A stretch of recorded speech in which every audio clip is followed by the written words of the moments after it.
Hello everyone, welcome to the today's session of the editorial. So let's begin with our class. So the title for the today's editorial is Promising Bill. ठीक है. So अगर कोई भी चीज़ कोई भी चीज़ अगर promising होती है तो उसका मतलब होता है कि फ्यूचर में उससे हमें कई ज़्यादा बेनिफिट्स होने के चांसेस हैं. ठीक है, फ्यूचर में हमें उससे लाभ हो सकता है. ठीक है, तो ये जो बिल आया है जो कि राजस्थान गवर्नमेंट ने प्रपोज़ किया है, वो बिल से कई सारे लोगों को उससे फ्यूचर में बेनिफिट हो सकता है. ठीक है, on the Rajasthan platform base, मतलब राजस्थान के लिए ये राजस्थान स्टेट में इम्प्लीमेंट होगा. गिग वर्कर्स, ठीक है, गिग वर्कर्स कौन होते हैं? जो कि इट्स लाइक फ्रीलांसर्स. ठीक है, गिग वर्कर्स होते हैं जो फ्रीलांसर्स होते हैं, हम उन्हें फ्रीलांसर्स भी कह सकते हैं. ठीक है, मैंने आपको उसका पर्टिकुलर मीनिंग इस पे लिखा है आपके नेक्स्ट स्लाइड पे. ठीक है, a job specially one that is temporary and is performed on an informal और ऑन डिमांड बेसिस. ठीक है, इनफॉर्मल तरीके से या फिर जैसे फ्रीलांसर्स करते हैं, पर्टिकुलर एक कॉन्ट्रैक्ट आ गया, फिर उसके लिए काम कर दिया, फिर उस ऑर्गेनाइजेशन को छोड़ दिया, फिर दूसरे ऑर्गेनाइजेशन से कॉन्ट्रैक्ट पे काम मिला, उनका काम कर दिया. ठीक है, that way is the gig work. ठीक है, तो इन वर्कर्स के लिए एक बिल लाया गया है. ठीक है, जिसका नाम है रजिस्ट्रेशन एंड वेलफेयर बिल 2023.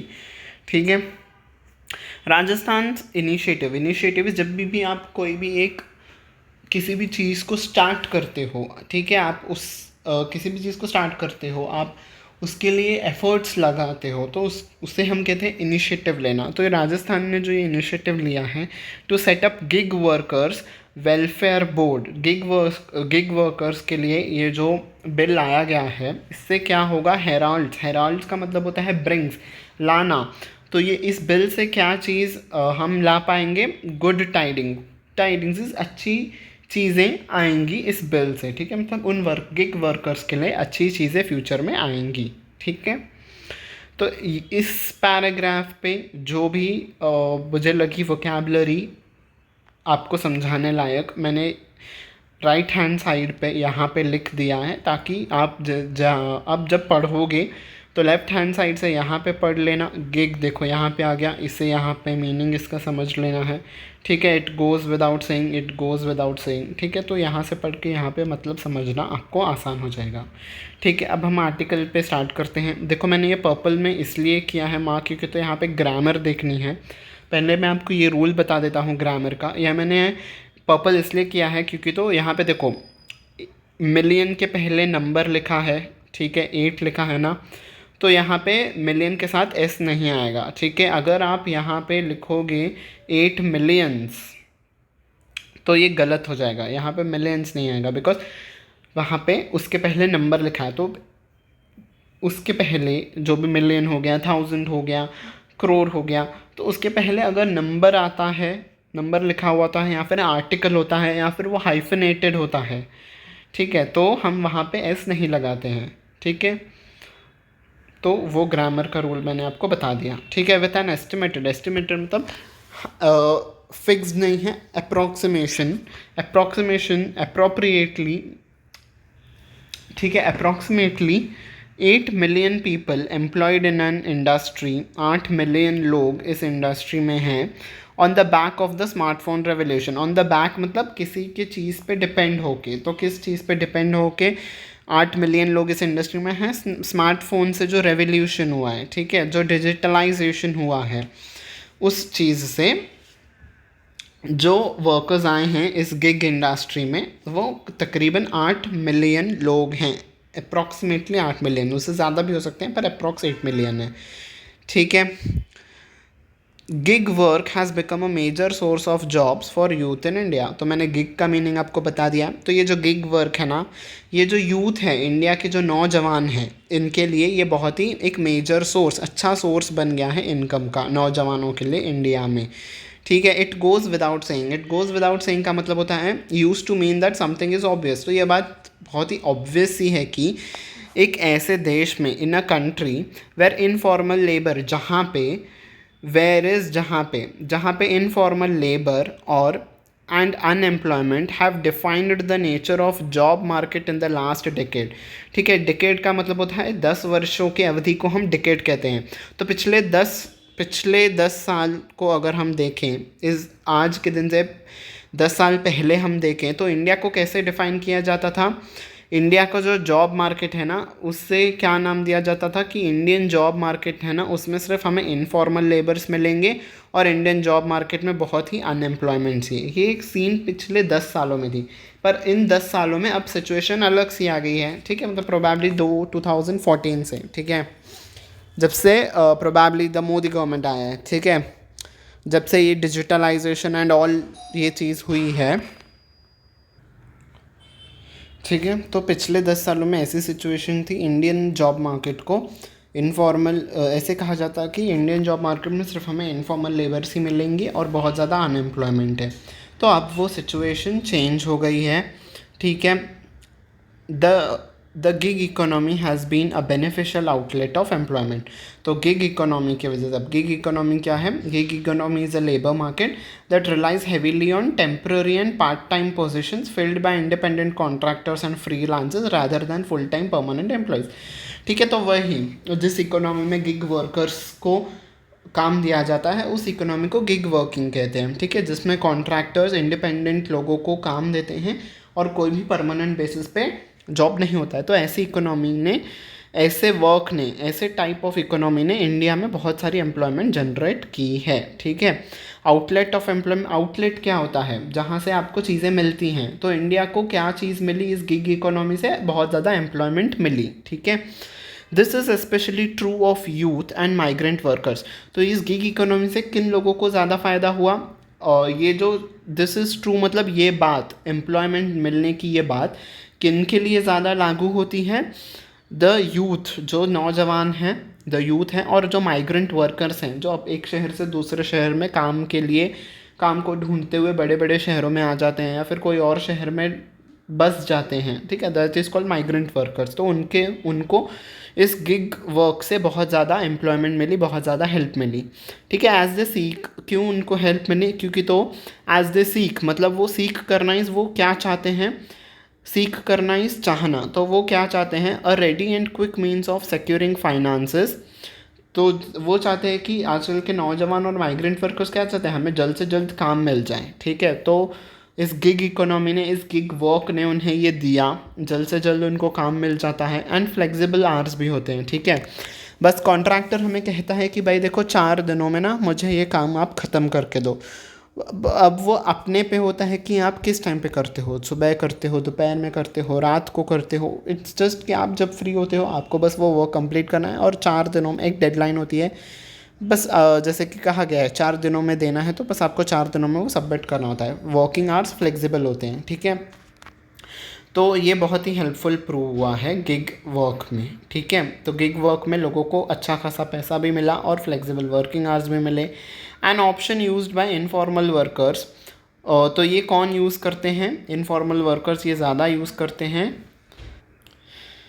ठीक है, तो अच्छे खासा फाइनेंस और फ्लेक्सिबल वर्किंग आवर्स ये एक अच्छा ऑप्शन बना इनफॉर्मल वर्कर्स के लिए. जो कि कौन से इनफॉर्मल वर्कर्स को used gigs for moon lighting. तो ये फ्रीलांसिंग का काम है ना, ये एक्सपेशली कौन वो लोग ढूंढते हैं जिनको जो लोग मून लाइटिंग करते हैं. को मून लाइटिंग का मतलब होता है have a second job, typically secretly and at night. शायद वो नाइट में भी काम हो सकता है. ठीक है, मतलब आपका जो परमानेंट जॉब है उससे हट के आप अपना एक एक्स्ट्रा जॉब करते हो, एक्स्ट्रा कुछ पैसों के लिए, अपने फाइनेंशियल नीड्स को फुलफ़िल करने के लिए. ठीक है, in addition to one's regular employment. तो वो चाहे वो रात को भी हो सकता है. यहाँ पे मीनिंग में ऐसे दिया है कि जो रात में, पर ऐसा नहीं है. दिन में भी काम अगर आप एडिशनली करते हो तो हम उसे मून लाइटिंग ही कहेंगे. तो ये उन लोगों के लिए, उन इनफॉर्मल वर्कर्स के लिए ये बहुत ही हेल्पफुल हुआ है जो कि काम ढूंढते हैं एज अ सेकेंड जॉब. ठीक है, जिनको काम चाहिए रहता है अपने एडिशनल फाइनेंशियल नीड्स को फुलफ़िल करने के लिए, जिनको काम होता है, उन लोगों के लिए भी ये स्पेशली बहुत ही हेल्पफुल प्रूफ हुआ है. ठीक है। विथ ग्रोइंग स्मार्टफोन का यूज़ जैसे हम देख रहे हैं बढ़ते ही जा रहा है इंडिया में। एंड रिलायंस करना मीन्स किसी पे डिपेंड रहना, तो डिपेंड रहना ऐप्स पे for daily needs and purposes. तो आजकल हम देखते हैं ना, अपने सारे ज़रूरतों के लिए हम ऐप्स पे डिपेंड हो गए हैं। कैब को बुक कराना है, ऑनलाइन ऐप्स आ गई हैं, उसके लिए हम कैब को बुक कर देते हैं। ठीक है, चाहे वो बाइक कैब क्यों बाइक पे जो बाइक टैक्सी आती है, जैसे रैपिडो हो गया, Ola, Ubers and all and all, और आपकी ग्रॉसरी आ जाती है घर बैठे हुए। ठीक है, डंजो हो गया, देन ब्लिंकिट हो गया, जेप्टो हो गया। ठीक है, ये सारे ऐप्स आपको ग्रॉसरी डिलीवर कर देते हैं। बाकी सारे के सारे काम ऐप पे हो जाते हैं। इंश्योरेंस आपका ऑनलाइन ऐप्स के थ्रू हो जाता है। घर बैठे रिचार्जेस हो जाते हैं। ठीक है, कोई भी हो, चाहे टीवी का हो, मोबाइल का हो। ठीक है, तो ऐसे सारे के सारे डेली नीड्स के लिए हम अब जैसे ऐप्स पे डिपेंड हो गए हैं जो कि स्मार्टफोन से यूज़ किए जाते हैं। तो इस बात से ये क्लियर हो जाता है कि the gig economy is only set to flourish. तो इससे ये हम निश्चित तौर पे ये कह सकते हैं कि गिग इकोनॉमी है, जो फ्रीलांसिंग का काम है, ये फ्लरिश होगा। फ्लरिश करना मतलब और ज़्यादा ग्रो करेगा, ऊपर की तरफ जाएगा। ठीक है, इसमें फेल्यूर नहीं आएगा, कभी इसमें मंदी नहीं आएगी। फ्रीलांसिंग में हमेशा बढ़ोतरी ही हमें दिखेगी। ठीक है, in terms of usages and opportunities. ठीक है, यूजेजेस और ज़्यादा लोग यूज़ ही करते जाएंगे और इसमें अपॉर्चुनिटीज़ भी हमें बहुत ज़्यादा मिलती ही जाएंगी। ठीक है, अब हम आ जाते हैं अपने सेकंड स्लाइड पे। अब फिर कॉन्ट्रास्ट की बात आ रही है। ठीक है, हमने पिछले स्लाइड में पढ़ा कि यूजेज बहुत बढ़ता ही जाता है, अपॉर्चुनिटीज़ भी बहुत ज़्यादा हैं, अच्छी चीज़ें होंगी। अब हम यहाँ पे कुछ उसका नेगेटिव साइड भी पढ़ेंगे। ठीक है, increased competition among platforms and the availability of cheap labour force have led to lowering incentives for gig workers. ठीक है, तो जैसे कि मैंने आपको एग्जाम्पल के तौर पे बताया ना, अब हम सपोज़ जो ग्रॉसरीज़ का ही अगर हम ले लेते हैं एग्ज़ाम्पल, तो उसके लिए ही कई सारे ऐप्स हैं। डंजो हो गया, देन ब्लिंकिट हो गया, जेप्टो हो गया। तो इनके बीच में ही बहुत ज़्यादा कंपटीशन है। और अवेलेबिलिटी ऑफ चीप लेबर, देखो कंपटीशन बहुत ज़्यादा है ना, तो अपने उस कंपटीशन में खुद को प्रॉफिटेबल बनाए रखने के लिए ये कंपनीज़ अपने एम्प्लॉयज़ को कम पे करती हैं। ठीक है, तो उससे चीप लेबर और लोगों को भी काम ज़्यादा चाहिए रहे, लोग भी काम के इस पे प्रेशर पे आके कि हाँ भाई हमें भी कुछ ना कुछ काम करना है, चाहे पैसे कम मिले तो मिले, तो लोग भी एक्सेप्ट कर ले रहे हैं। तो ऐसे चीप लेबर भी मिल रहे हैं, मतलब कम दामों पे हमें लेबर मिल रहे हैं। चीप लेबर का मतलब होता है कम सैलरीज पे हम लेबर्स को रख सकते हैं। तो इससे क्या हो गया ना, इस चीज़ ने कंपटीशन की वजह से और कम दाम पे कम सैलरी पे हमें लेबर्स भी मिल रहे हैं। तो इससे क्या हो रहा है, इस चीज़ से क्या हो गया है, lowering incentives for gig workers. जैसे गिग वर्कर्स को जो फ्रीलांसिंग कर रहे हैं उनको बहुत ही अब कम पैसा मिल रहा है। And as their work load and uncertainty of work hours have increased, पैसे भी कम मिल रहे हैं और जो उनका काम करने का लोड है, जो भी वर्क है, वो भी अब ज़्यादा बढ़ गया है। और उनके वर्किंग आवर्स, उनके काम करने का समय भी अब बढ़ गया है, have increase significantly relative to pay. तो अगर हम उनके सैलरी की कंपैरिजन में देखें, सपोज़ किसी गिग वर्कर को एक काम करने के लिए 8,000 मिल रहे हैं, तो इस 8,000 को अगर हम कंपेयर करें कि उसका वर्क कितना है, ठीक है, और उसके वर्किंग आवर्स कितने हैं, ठीक है, तो उस अगर हम उसका वर्क और वर्किंग आवर्स देखें तो ये बहुत ही कम है। ठीक है, उसे 8,000 से कहीं ज़्यादा मिलने चाहिए थे, पर उसे सिर्फ अब 8,000 ही मिल रहे हैं। ठीक है, उस बात का मतलब ये है। तो जितना उन्हें मिल रहा है उसे कई ज़्यादा उनसे काम करवाया जा रहा है, कई ज़्यादा घंटे उनको काम करवाया जा रहा है उनसे।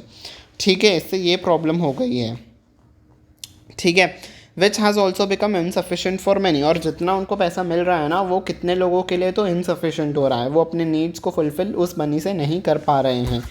ठीक है, adding this to the fact that gig workers are not recognised as workers but partners by most aggregating platforms. ठीक है, तो और एक इस नेगेटिव चीज़ में हम और क्या ऐड करना चाहते हैं, एडिंग दिस टू मतलब इस चीज़ में हम और क्या ऐड करना चाहते हैं, नेगेटिव वाला डिसएडवांटेज वाला thing, the fact that gig workers को ना कैसे उन्हें एक्सेप्ट किया जाता है, उन्हें कैसे रिकॉग्नाइज किया जाता है एज पार्टनर्स ठीक है। एज अ वर्कर्स उन्हें नहीं रखा जाता है बट एज पार्टनर्स रखा जाता है। किन के द्वारा? By aggregating platforms. देखो एग्रीगेटिंग प्लेटफॉर्म्स क्या होते हैं? An electronic trading platform for the purchase and sale of goods and services. तो जो भी गुड्स एंड सेल्स का जो भी ई कॉमर्स प्लेटफॉर्म्स हो गए जिसमें गुड्स एंड सर्विसेज को बेचा या खरीदा जाता है उन्हें एग्रीगेटिंग प्लेटफॉर्म्स कहा जाता है। ठीक है। और इन्हीं एग्रीगेटिंग प्लेटफॉर्म्स पे ही कई ज़्यादा गिग वर्कर्स को एम्प्लॉयमेंट अपॉर्चुनिटीज़ मिलती हैं। ठीक है। आपके ये क्या हो गया? आपका डंजो, देन दिस फ्लिपकार्ट, जेप्टो, ये आपके एग्रीगेटिंग प्लेटफॉर्म्स हो गए ना। वो लोग इस पे अपने गुड्स को बेचते हैं तो ये एग्रीगेटिंग प्लेटफॉर्म हो गया। ठीक है। और तो इन पे जो जो भी इनकी डिलीवरी बॉयज़ होते हैं या फिर जो भी डिलीवरी पर्सन होता है ना, उन्हें देखो, हम जब भी आप उनके कस्टमर केयर से बात करते हो या फिर उनके वेबसाइट पे जब हायरिंग निकलती है तो वो क्या करते हैं? We are hiring delivery partners. ठीक है। वो कभी भी ऐसे नहीं लिखते हैं कि हम डिलीवरी के लिए एम्प्लॉयज़ को ढूंढ रहे हैं, डिलीवरीज के वर्कर्स के लिए। उन्होंने क्या टर्म रख दिया है? We are looking for delivery partners. ठीक है। तो उन्हें पार्टनर्स कह के क्या कर दिया जाता है? वर्कर्स के श्रेणी से अलग कर दिया जाता है। ठीक है। And they lack any social security और related benefits due to them as workers. तो वर्कर्स के तौर पे, एक कंपनी के एम्प्लॉय के तौर पे उन्हें जो भी फ़ायदे मिलने वाले थे अब वो उन्हें नहीं मिलेंगे बिकॉज वो वर्कर नहीं है वहाँ पे। उनको एज अ पार्टनर रखा गया है। ठीक है। तो उनको जो भी बेनिफिट्स मिलने थे एज एम्प्लॉयज़ वो नहीं मिलते हैं। ठीक है। देखा कैसे स्मार्टली प्ले करते हैं ये एग्रीगेटिंग प्लेटफॉर्म्स। उन्हें पार्टनर्स कह के उनसे वर्कर्स की तरह काम कराया जाता है पर उन्हें वो सारे बेनिफिट्स नहीं मिलते हैं जो एक वर्कर को मिलने चाहिए। ठीक है। Working conditions have become increasingly harsh. और क्या क्या चीज़ें ख़राब हो गई हैं और क्या क्या डिसएडवांटेजेस हो गए हैं इस गिग इंडस्ट्री में। वर्किंग कंडीशंस भी बहुत ख़राब हो गई हैं। देखो अब इन्हें एज अ पार्टनर्स रखा गया है तो ये जो भी इंडिया में रूल्स हैं वर्कर्स के लिए, लेबर के लिए, वो इन पे एप्लीकेबल नहीं होंगे बिकॉज इन्हें एज अ पार्टनर रखा गया है। तो ये किसी के साथ किसके पास ग्रीवियांस लेके जाएं, किस लॉ के तहत ये कंप्लेन करें कि इन्हें अच्छे वर्किंग कंडीशंस नहीं मिल रहे हैं। ठीक है। तो इसीलिए ही राजस्थान गवर्नमेंट ने एक बिल पास किया है कि हाँ, इस बिल पे अब इनके लिए भी प्रोविज़न होगा, फ्रीलांसर्स के लिए भी प्रोविज़न होगा कि उनके कौन से डाउट्स हैं वो अब इस बिल के तहत उन्हें ये राइट दिया जाएगा कि वो भी कंप्लेंट फाइल कर सकें। ठीक है। वो हम आगे पढ़ेंगे। ठीक है। तो इतनी बात समझ में आ गई। अब उन्हें वर्कर के तौर पे नहीं रखा गया है, पार्टनर के तौर पे रखा गया है, इसीलिए उनको कोई भी बेनिफिट्स नहीं मिल रहे हैं। इसलिए उन्हें वर्किंग कंडीशंस भी उनकी हार्श हो गई हैं in an industry that is no longer a fledging one. Fledging one मतलब जो न्यू है, वो ऐसी इंडस्ट्री जो कि फ्लेजिंग वन नहीं है। नो लॉन्गर मतलब अब वो फ्लेजिंग इंडस्ट्रीज़ नहीं है। ठीक है। हम ये जितने भी प्लेटफॉर्म्स देख रहे हैं जेप्टो, डंजो, ब्लिंकिट, ये न्यू नहीं हैं। इन्हें आके कई ज़्यादा टाइम हो गया है और ये इतने कैपेबल भी हैं कि ये अपने वर्कर्स को अच्छा पे कर सकें, पर फिर भी वो अपने वर्कर्स को अच्छा पे नहीं करती हैं क्योंकि तो वो कहते हैं कि ये हमारे वर्कर्स नहीं हैं, हमारे पार्टनर्स हैं। ठीक है। ऐसे कह के ये उनको कम पे करते हैं। This is now evident in growing. और ये किस चीज़ में साफ साफ दिख रहा है कि वहाँ के वर्कर्स उनसे खुश नहीं हैं? एविडेंट इज साफ साफ दिखना किस चीज़ में ये हमें दिख रहा है? In growing flash strikes by gig workers. Flash strike is when workers go on a sudden strike without giving any prior notice to employer. तो एम्प्लॉयर को कहे बिना जब वर्कर्स अचानक से स्ट्राइक पे चले जाते हैं तो उसे हम फ्लैश स्ट्राइक कहते हैं। तो इन सारे इंडस्ट्रीज़ में जो भी ये फ्रीलांसर्स हैं, जो ये गिग वर्कर्स हैं, ये अचानक से स्ट्राइक पे जा रहे हैं क्योंकि तो इनकी सैलरी कम मिल रही है, इनको जो पैसा मिल रहा है वो कम मिल रहा है और इनके वर्किंग कंडीशंस भी अच्छे नहीं हैं। बहुत सारे इनको और भी प्रॉब्लम्स फेस करने पड़ रहे हैं। तो इसके वजह से ही अब फ्लैश स्ट्राइक पे जा रहे हैं। ठीक है। Okay. Seen in this light मतलब इस सिनेरियो को कंसिडर करते हुए, इन रिलेशनशिप टू। ठीक है। इस सारे चीज़ों को मद्देनज़र रखते हुए अब एक डिसीजन आया है राजस्थान गवर्नमेंट के द्वारा to deliver a Rajasthan platform based gig workers. Rajasthan के गिग वर्कर्स के लिए एक प्लेटफॉर्म बनाया जाए। ठीक है। जिसका नाम होगा gig workers registration and welfares bill 2023। ठीक है। ये बिल का नाम है। ये बिल लाया जाएगा राजस्थान गवर्नमेंट के द्वारा। Should be welcome. हमें इसे वेलकम करना चाहिए क्योंकि तो ये बहुत ही ज़रूरी है आजकल के गिग वर्कर्स को देखते हुए। Even if it will be introduce before the assembly elections later this year, ठीक है। और कहा जा रहा है कि ये हाँ फिलहाल तो अभी ये रिसेंटली तो इंट्रोड्यूस किया जाएगा ऐसा नहीं लगता है, ये तभी इंट्रोड्यूस किया जाएगा जब राजस्थान में नेक्स्ट ईयर इलेक्शंस होंगे ना, तभी ये बिल पास कर दिया जाएगा। और ऑथर यहाँ पे थोड़ा ऐसे टॉन्ट मार रहे हैं वहाँ के गवर्नमेंट को, ठीक है। अब आप इलेक्शन के टाइम पे ही इंट्रोड्यूस करोगे ताकि आप दिखा सको कि हमने देखो गिग वर्कर्स के लिए भी इतना कुछ अच्छा काम कर गया, हमने हमने हमारी गवर्नमेंट ने ये काम करके दिखाया है। चलो ठीक है, तब आप इलेक्शन के टाइम पे ही करोगे, पर ठीक है कोई बात नहीं, हम इसे वेलकम करेंगे। देर से आएगा पर चलो आ ही जाएगा, ठीक है। ऐसे सरकास्टिक वे पे टॉन्ट मारा ऑथर ने, ठीक है। While the draft bill envisages करना इज़ डिज़ायरेबल फ्यूचर, तो फ्यूचर के बारे में एक कुछ चीज़ को दर्शाना या फिर प्रेडिक्ट करना इज़ एनविसेज करना, ठीक है। तो ये ड्राफ्ट बिल हमें क्या चीज़ दिखाता है, अ welfare board that will design welfare policies. तो इस बिल के तहत क्या बनाया जाएगा, फ्यूचर में एक वेलफेयर बोर्ड बनाया जाएगा, जो वो वेलफेयर बोर्ड का काम क्या रहेगा, वो क्या डिज़ाइन करेगा, ये बोर्ड, ठीक है। ये डिज़ाइन किसके लिए लिखा गया है, इस वेलफेयर बोर्ड के लिए, ठीक है। तो this welfare board will design welfare policies, ठीक है। देखो मैंने कैसे कनेक्ट करके पढ़ा, this welfare board will design the welfare policies and hear grievances of gig workers.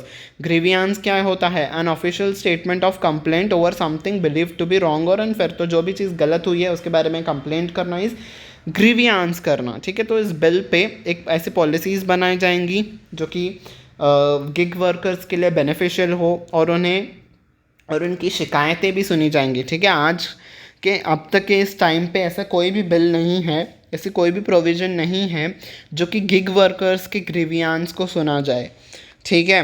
तो राजस्थान एक पहला स्टेट होगा जो कि ऐसा ये बिल लाएगा, ठीक है। तो इनके ग्रीवियांस को सुना जाएगा, इनके कंप्लेंट्स को सुनाया जाएगा और इन्हें सुना जाएगा on a piece rate basis, ठीक है। कैसे वर्कर्स, ऐसे वर्कर्स जो पीस रेट बेसिस पे काम करते हैं। अब पीस रेट बेसिस क्या है, piece rate pay occurs when workers are paid by the unit performed instead of being paid on the basis of time spent on the job। तो ये workers ऐसे होते हैं जिनको सैलरी दी जाती है उनके काम के क्वांटिटी के हिसाब से, ठीक है। एग्जाम्पल भी देखो उन्होंने दिया है, the number of T shirts produce, the bags produce.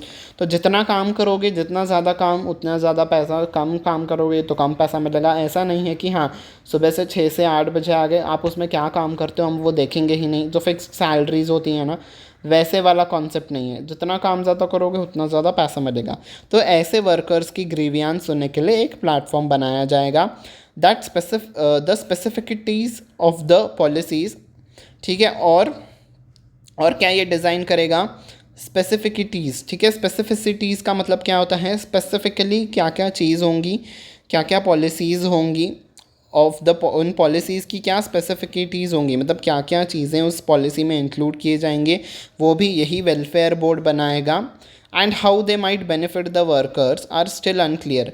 पर ये सारे पॉलिसीज़ इन गिग वर्कर्स को कैसे बेनिफिट करेंगी ये तो चीज़ अभी भी अनक्लियर है, बिकॉज ये ड्राफ्ट बिल है, ठीक है। ये पूरी तरीके से असेंबली में, वहाँ के राजस्थान की असेंबली में पास किया गया नहीं है। ड्राफ्ट है मतलब अभी भी ये सिर्फ ब्लूप्रिंट है, ठीक है। ये लॉ के तौर पे अभी भी ये असेंबली से पास नहीं हुआ है, ठीक है। तो अभी भी चीज़ें अनक्लियर है बहुत सारी। The board is expected to work towards a social welfare corpus, ठीक है। यहाँ पे कॉर्पस का मतलब क्या होता है, अ कलेक्शन ऑफ मनी। वैसे तो कॉर्पस का मतलब होता है एक किसी भी लिटरेचर का संग्रह है, ठीक है। किसी भी लिटरेचर का संग्रह, रिटन टेक्स्ट और डॉक्यूमेंट्स, किसी भी चीज़ डॉक्यूमेंट्स का संग्रह को हम कॉर्पस कहते हैं। पर यहाँ पे क्या कैसे वो यूज़ हुआ है, अ कलेक्शन ऑफ मनी के तौर पे वो यूज़ हुआ है, ठीक है। तो ये बोर्ड उसके तरफ भी काम करेगा, ठीक है। एक सोशल वेलफेयर फंड बनाएगा, ठीक है। कॉर्पस इस फंड बनाएगा वर्कर्स के लिए, एक सोशल वेलफेयर फंड बनाएगा विच विल बी फाइनेंस्ड। अब उस फंड में पैसे कहाँ से आएंगे, फाइनेंस मतलब उसमें पैसे कहाँ से आएंगे, financed by a cess. Cess मतलब एक एक्स्ट्रा टैक्स रहेगा on the digital transactions made by the consumers. तो जो भी कंज्यूमर्स डिजिटली ट्रांजैक्शन करेंगे, ठीक है। इन देखो सारे चीज़ों पे आके कंज्यूमर्स को ही वो बर्डन पे करना पड़ेगा।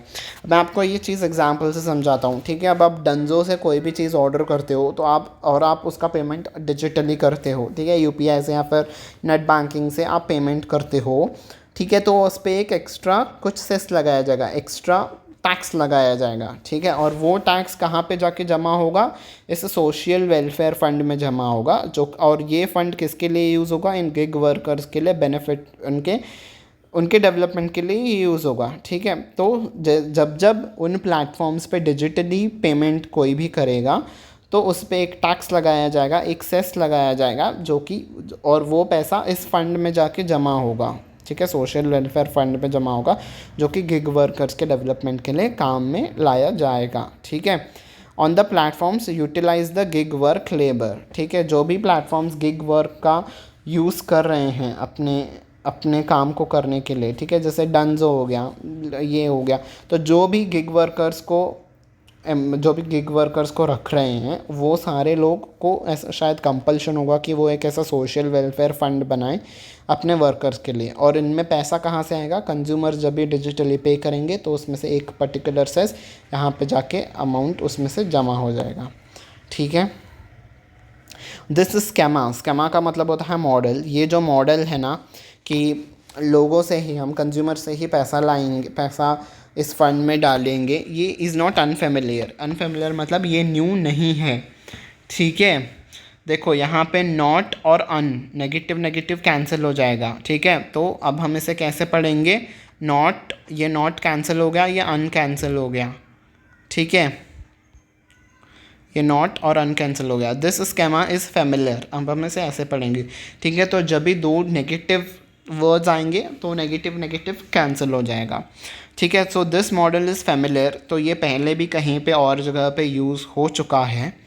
कहाँ पे यूज़ हो चुका है, platform workers in transport sector. तो ट्रांसफॉर्म सेक्टर पे ये मॉडल यूज़ हो चुका है, कहाँ पे, in Thailand and Malaysia. Malaysia और थाईलैंड में भी ऐसे यूज़ हो चुका है। फॉर इंस्टेंस कैसे वो यूज़ हुआ है, एग्जाम्पल के तौर पे हमें बताया जा रहा है, benefit from the health and accident insurance as well as social security that is financed by a deduction of 2% for every ride। तो थाईलैंड और मलेशिया में जो भी कस्टमर्स उनके कंपनी, जो भी कंपनी गिग वर्कर्स को रखती है, उनके कंपनी से कोई भी बुक करवाता है कोई भी कैब, ठीक है, कोई भी कस्टमर उन कंपनी से कैब बुक करवाता है, तो 2%, उनके अमाउंट से 2% कट करके इन वर्कर्स के उस फंड में जमा होता है। और वो फंड किसके लिए यूज़ होता है, उन गिग वर्कर्स के हेल्थ और एक्सीडेंट इंश्योरेंस में यूज़ होता है, और उनके सोशल सिक्योरिटी के लिए भी यूज़ किया जाता है वो पैसा, ठीक है। तो मतलब दिखाया गया है कि उन देशों में ये कॉन्सेप्ट ऑलरेडी यूज़ किया गया है। Recently the union government passed the code on social security. Social security पे एक कोड, मतलब कुछ सेट ऑफ रूल्स रेगुलेशंस पास किए गए हैं यूनियन गवर्नमेंट के द्वारा। Union government is central government, ठीक है। 1 of 4 लेबर कोड्स। और ये सोशल सिक्योरिटी क्या है, जो 4 लेबर कोड्स हैं उसमें से ये एक आता है, सोशल सिक्योरिटी उनमें से ये एक है, ठीक है। Which also allowed for some social security for gig workers. तो उस कोड में वो जो रूल्स एंड रेगुलेशंस गवर्नमेंट ने पास किए थे उसमें गिग वर्कर्स के लिए भी सोशल सिक्योरिटी रखी गई थी, उसका भी प्रावधान किया गया था उस कोड में। पर अब देखो कॉन्ट्रास्ट है, प्रावधान तो किया गया था पर the scheme only remains on paper without proper implementation. वो स्कीम सिर्फ कागज़ों में ही रह गई, ठीक है, मतलब लॉ तो पास हुआ पर उसका इम्प्लीमेंटेशन नहीं हो पाया है अब तक। If Rajasthan pioneering draft bill takes off, pioneering मतलब जो भी कोई एक चीज़ को सबसे पहले वो पर्सन इंट्रोड्यूस करता है तो वो पायोनियर होता है उस चीज़ का। तो अब ये राजस्थान ये सबसे पहले बिल इंट्रोड्यूस करेगा तो ऐसे बिल का राजस्थान स्टेट पायोनियर हो जाएगा, ठीक है। तो ऐसा बिल अगर राजस्थान पास करता है और वो बिल टेक ऑफ करता है मतलब सक्सेसफुली इम्प्लीमेंट हो जाता है। ऐसे नहीं जैसे कि ये यूनियन गवर्नमेंट ने कुछ लाया तो था पर वो पेपर पे ही रह गया, ठीक है। अगर सच्ची में हकीकत में ये सक्सेसफुली इम्प्लीमेंट हो जाता है उस स्टेट में तो other states could be compelled to utilise similar measures to ensure the welfare of gig workers. तो इससे क्या होगा, दूसरे स्टेट्स को भी ये ऐसे करना ही होगा, ठीक है, फिर गिग वर्कर्स और बाकी के लोग भी सवाल उठाएंगे ना, जब राजस्थान अपने गिग वर्कर्स के लिए इतना सब कुछ कर सक रहा है तो भाई आप लोग क्यों नहीं कर सकते हो। तो ऑटोमेटिकली दूसरे स्टेट्स को भी ये कंपल्सरीली करना ही पड़ेगा। ठीक है, किस लिए करना पड़ेगा? टू एंश्योर, द एंश्योर करना इज सुनिश्चित करना।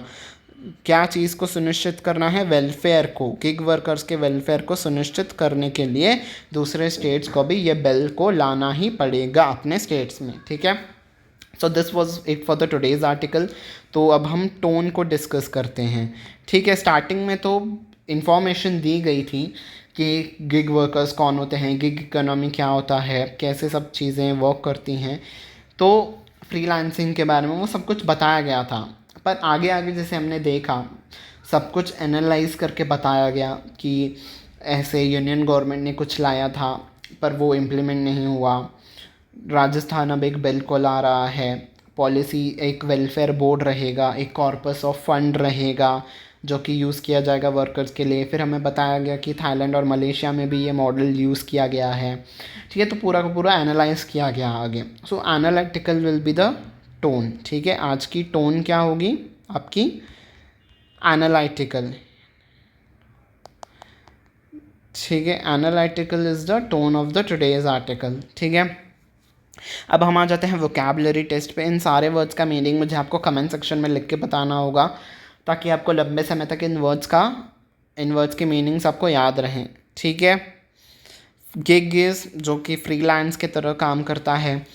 ठीक है, गिग वर्कर्स के गोज़ विदाउट सेइंग, मतलब ऑफकोर्स सी बात है, ये ऑब्वियस सी बात है। मून लाइटिंग इज जो कि एडिशनल तौर पे कोई एक जो जॉब लेता है apart from the main job. Fledgling is जो कि अभी भी न्यू है।